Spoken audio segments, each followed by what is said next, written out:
देखो बाहर में आप तुम बैठा है, देखो मेरा चश्मा फेंक गया। हम लोगों को बोला गया कि आप टीवी पे देखिए, टीवी पे देखना मैं अपने घर पे देखूंगी बैठ के।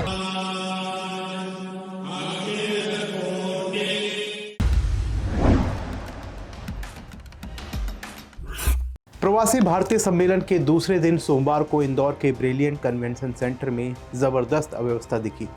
1000 से ज्यादा विदेशी मेहमानों को वैलिड पास होने के बावजूद आयोजन स्थल के बाहर ही रोक दिया गया क्योंकि हॉल में जगह नहीं थी। इससे नाराज लोगों ने सोशल मीडिया पर अपना गुस्सा जाहिर किया। सीएम शिवराज सिंह चौहान ने इसके लिए बाद में माफ़ी मांग ली, लेकिन राज्य की मेहमान नवाजी पर लगे दाग को धोने के लिए शायद ये काफ़ी नहीं है। नमस्कार, मैं हूं आपके साथ शुभम गुप्ता और आप देखना शुरू कर चुके हैं जनहित टाइम्स का खास कार्यक्रम बात जनहित की। मध्य प्रदेश के इंदौर में चल रहे 17वें प्रवासी भारतीय सम्मेलन का आज आखिरी दिन है। मंगलवार को विदेश आए हजारों प्रवासी भारतीय इंदौर से लौट जाएंगे, लेकिन इस आयोजन में एक दिन पहले जो हुआ उसकी टीस भी वो सभी अपने साथ ले जाएंगे। बार बार बुलावे और लाखों रुपए खर्च कर सम्मेलन में शिरकत करने आए मेहमानों को ब्रिलियंट कन्वेंशन सेंटर में अंदर तक नहीं घुसने दिया गया। प्रवासी भारतीय सम्मेलन के दूसरे दिन प्रधानमंत्री नरेंद्र मोदी इसमें शामिल होने के लिए आए थे। प्रधानमंत्री ने सम्मेलन को संबोधित किया और विदेशी मेहमानों के लिए हाई पावर लंच भी होस्ट किया। इस दौरान करीब 1000 लोगों को ब्रिलियंट कन्वेंशन सेंटर के बाहर ही रोक दिया गया।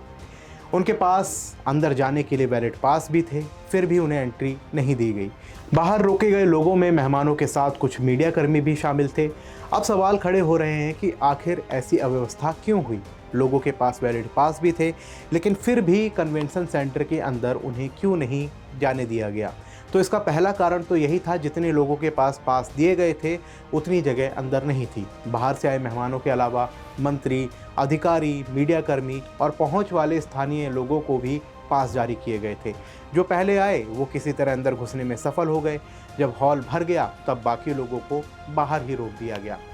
दूसरा कारण ये भी था कि प्रधानमंत्री के कार्यक्रम के चलते आयोजन स्थल की सुरक्षा व्यवस्था एसपीजी ने संभाल ली थी। इसके बाद स्थानीय प्रशासन भी लाचार हो गया। बाहर मौजूद लोगों को बड़े एलईडी स्क्रीन पर ही कार्यक्रम देखने की सलाह दी गई, जिससे उनका गुस्सा और ज़्यादा बढ़ गया। All the way from USA, you can see this, and this is super insulting what we are going through here. I didn't expect this to happen. कि हम लोगों को बोला गया कि आप टीवी पे देखिए, टीवी पे देखना मैं अपने घर पे देखूंगी बैठ के, मैं यहाँ आके देखूंगी। इतना पैसा खर्च करके आए हैं हम लोग, ये नहीं देखने आए हैं। दूसरी चीज कि हाँ, 8:30 बजे आ गए थे और बोल दिया गया कि सारे दरवाजे बंद हैं, हॉल फुल हो गया। हॉल फुल हो गया तो उसमें कितने लोग गवर्नमेंट के अंदर बैठे हुए हैं। और हम एनआरआई अतिथि देवो भव कल बोला गया था। ये अतिथि देवो भव ऐसे होता है कि हम लोग को बोलते हैं बाहर खड़े रहिए। This is the most insulting thing we expected. 15 people, including the ministers from the Jamaica. Indian government's arrangement is so pathetic. Mr. Shivraj Singh Chauhan should be fired and thrown out of the whole responsibility. These guys cannot even manage 3,000 people crowd. Then how can we become a global power? It's shameful, utterly shameful. People have been waiting outside. The ministers have been waiting outside. Can you believe all the reputation which we have built based on our hard work? This guy has taken out within a second. Shameful, utterly shameful. आयोजकों की व्यवस्था से नाराज मेहमानों ने जमकर अपनी भड़ास निकाली। कई प्रतिनिधिमंडल तो सोमवार को ही वापस चले गए। उनके गुस्से का कारण ये भी था कि वे प्रधानमंत्री मोदी को नहीं देख पाए। प्रधानमंत्री की प्रवासी भारतीयों के बीच ज़बरदस्त फ़ैन फॉलोइंग है। जब भी वो विदेश जाते हैं उन्हें देखने के लिए हज़ारों लोग जमा हो जाते हैं। मेहमानों की नाराज़गी के कई वीडियो सोशल मीडिया पर जमकर वायरल हो रहे हैं। वे इसे सीधे सीधे शिवराज सरकार की विफलता बता रहे हैं। उनका कहना है कि सरकार अगर कुछ हज़ार लोगों के लिए इंतज़ाम नहीं कर सकती तो इतने बड़े राज्य को कैसे संभाल सकती है। जानवर नहीं है, जानवर नहीं है। क्या इसको क्या बोलूं? माइक दे दो, मैं माइक में बोलता हूँ।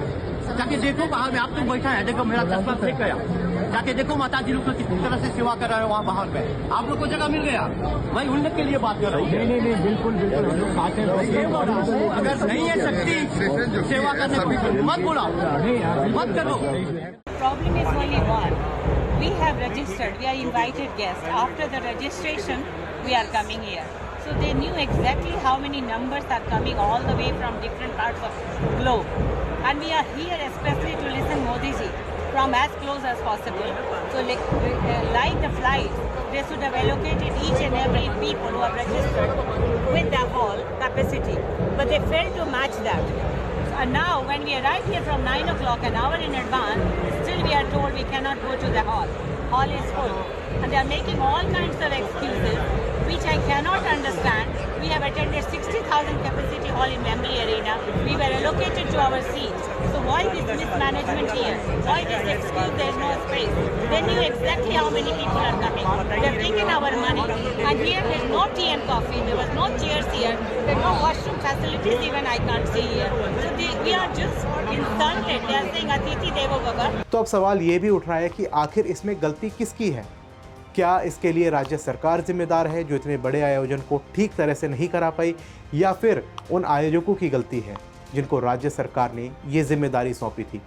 तो आपको बता दें कि इसमें कोई संदेह नहीं है कि ये आयोजकों की गलती है। इतना बड़ा आयोजन जिसके लिए महीनों पहले से तैयारियां चल रही थी, ऐसे में ऐसी गलती की उम्मीद नहीं होती है। मुख्यमंत्री शिवराज सिंह चौहान खुद तैयारियों की सुरक्षा के लिए कई बार मीटिंग ले चुके थे। जिम्मेदारों को ये पता होना चाहिए था कि आयोजन स्थल की क्षमता कितनी है। उन्हें इसे ध्यान में रखकर ही पास जारी करने चाहिए थे। अगर लोग ज़्यादा थे तो इसके लिए पहले से वैकल्पिक व्यवस्था करनी चाहिए थी। अधिकारियों को ये भी पता था कि एसपीजी की अपनी व्यवस्था होती है, इसके बावजूद उन्होंने कुछ नहीं किया। प्रवासी भारतीयों की नाराज़गी की खबर जब मुख्यमंत्री तक पहुंची तो उन्होंने तत्काल माफ़ी मांगी। शिवराज ने कहा कि हॉल छोटा पड़ गया, लेकिन मेहमानों के लिए दिल में जगह की कमी नहीं है। और अंत में अगर कसर तो नहीं छोड़ी, लेकिन प्रधानमंत्री जी की लोकप्रियता ऐसी थी कि हाल छोटा पड़ गया। मैं दोनों हाथ जोड़ के आपसे माफी मांगता हूं, अगर कोई असुविधा हुई तो दोनों हाथ जोड़ के आपसे माफी मांगता हूं। हमारे प्यार को हृदय में रख के जाइए और हमें क्षमा कीजिए। लेकिन इससे नाराजगी कम नहीं होती दिख रही। कार्यक्रम स्थल से मिली जानकारी के मुताबिक मंगलवार को भी लोग इसको लेकर अपना गुस्सा जता रहे हैं। सम्मेलन तो आज खत्म हो जाएगा, लेकिन मध्य प्रदेश की मेहमान नवाजी पर लगे दाग धोने में शायद वर्षों लग जाएंगे। आपको क्या लगता है, मुख्यमंत्री की माफ़ी काफ़ी है? हमें इस मामले पर कमेंट बॉक्स में ज़रूर लिखें। साथ ही देश और दुनिया की तमाम खबरों में बने रहने के लिए देखते रहिए जनहित टाइम्स। जय हिंद।